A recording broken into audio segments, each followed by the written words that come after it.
Kahit ang pinakamagandang alok ng Converge, ay hindi nagawang maibabalik si Mikey Williams sa PBA. Nabigo ang FiberX ears na papirmahin si Williams. Sa pagpasok nito sa mga negosasyon para papirmahin si Mikey Williams sa isang deal, alam ng Converge na nakatali ang isang kamay nito sa likod nito. Dahil lahat ng Reg Along ipinagkaloob ng mga basketball god sa dating TNT star, ay may mga nanlilisik na wrinkles din. Siya ay mercurial, matigas ang ulo at hindi mahuhulaan.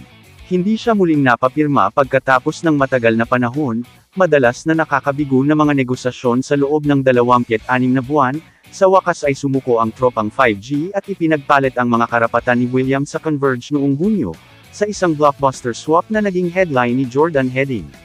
Di nagtagal, ang FiberX ears ay sumandal kay Strong Group Athletics billionaire owner Frank Lau, bilang special consultant.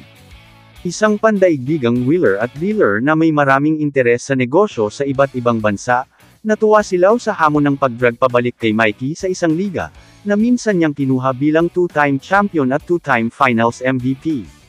Ngunit ang pagpilit sa star player, na nangangailangan na gawing posibilidad ang panganib, ay napatunayang mabigat.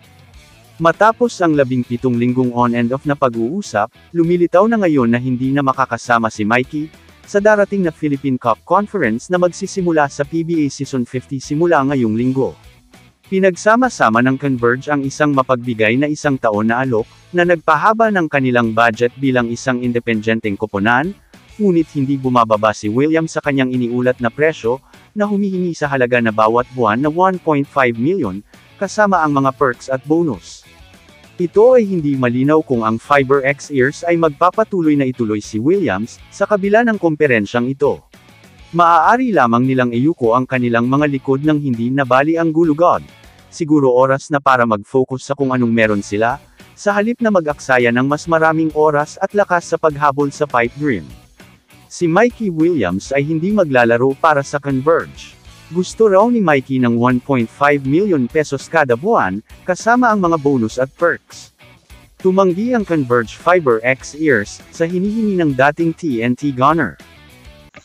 Kamusta mga idol? Sports Zone PH, para sa sports news and update. Kung bago ka pa lamang dito sa channel ko, pindutin mo na ang subscribe button at notification bell, para lagi kang update sa mga sports news.